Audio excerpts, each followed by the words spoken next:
Good evening. We present the news summary. The Ministry of Finance has given details on the procedures that medium and small businesses will have to follow to access financial assistance with the 13-month salary payments. President Emini announced in November that the 13th-month salary will be paid 100% in the public sector. A portal is set to come live on Monday, the 12th of January, for the submission of applications. Secretary of State in the Ministry of Finance, Economic Planning and Investment, Patrick Payet, says that everything necessary has been done to ensure that there are no cases of misuse of money as there was with the FA4GR. Pralin and Ladig students who are going to start their A-level studies this year will have to come to Amaye for their studies instead of attending the VJ International School on Pralin. This is a decision taken by the Cabinet of Ministers. During their meeting yesterday, the Cabinet also noted that renovation on the hostel at Ansoyal is completed and accommodation is up to standard. So government took a decision regarding the government-funded A-level studies at VJ International School Pralin and approved to discontinue the initiative in the form that it is in.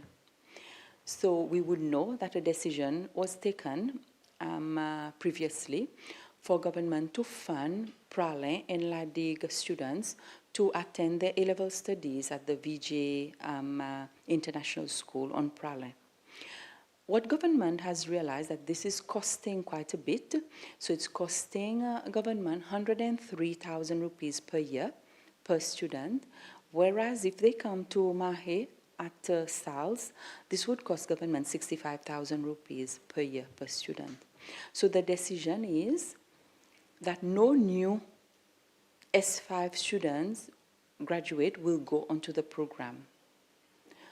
Students who are already on the program, they will be supported until they complete their studies. Students who qualify to do the A-levels will have to come to Mahe as it used to be in the past. Cabinet has also requested that the budget be used to improve teaching and learning at SALS and to also improve the conditions, the living condition at the hostel, so students will find themselves more comfortable to study. The government has announced an increase in the fund that assists persons with disabilities and elderly people, as well as higher registration fees for institutions offering private post-secondary education. The announcement was made during a press conference by the Secretary of State for Cabinet Affairs and the Civil Service, Margaret Momo. The press conference was held at the State House this morning. The government has taken a decision to increase the amount of money allocated to the fund that supports persons with disabilities and elderly citizens. The total allocation has been increased from 400,000 rupees to 500,000 rupees. At the same time, Cabinet has approved an increase in the maximum amount an individual can qualify for, raising it to 55,000 per year. This fund allows persons with disabilities or elderly individuals to apply for financial assistance. The funds will be used to improve infrastructure in their places of residence for their well-being, and these improvements will fall under the responsibility of local government. The Secretary of State for Cabinet Affairs and the Civil Service, Mrs. Margaret Mumu, provided further explanations on this decision. The policy change for this that was taken yesterday are twofold. Firstly, this fund will be extended to the elderly who also encounter disabilities as they age. So they will be able as well to apply for fund under this trust fund so they can buy devices that they need for their use.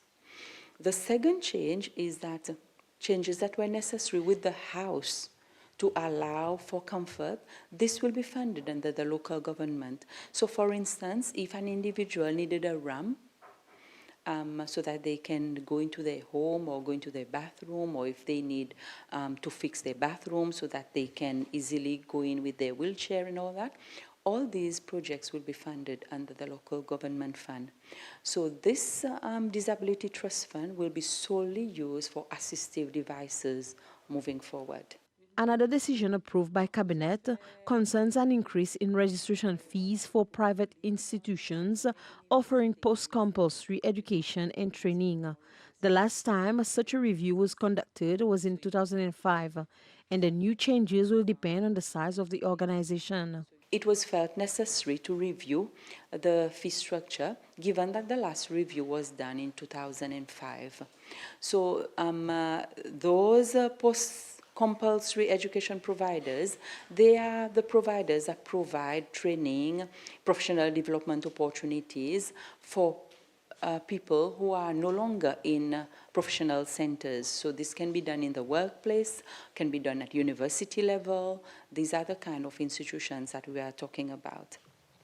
There were also decisions taken regarding the structure of the Ministry of Education and Human Resource Development, as well as youth development programs.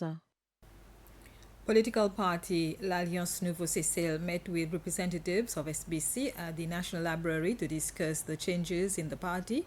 LNS has a new party leader, Ernesto Leone, and the new Secretary General is Cyril Lauti. Both have expressed their gratitude for former party leader Godefroy Hermite. The reason given is that Mr. Hermite, it was his wish after the presidential election in 25, he will step aside, and that's what he did. And this was the news summary. Thank you for your attention.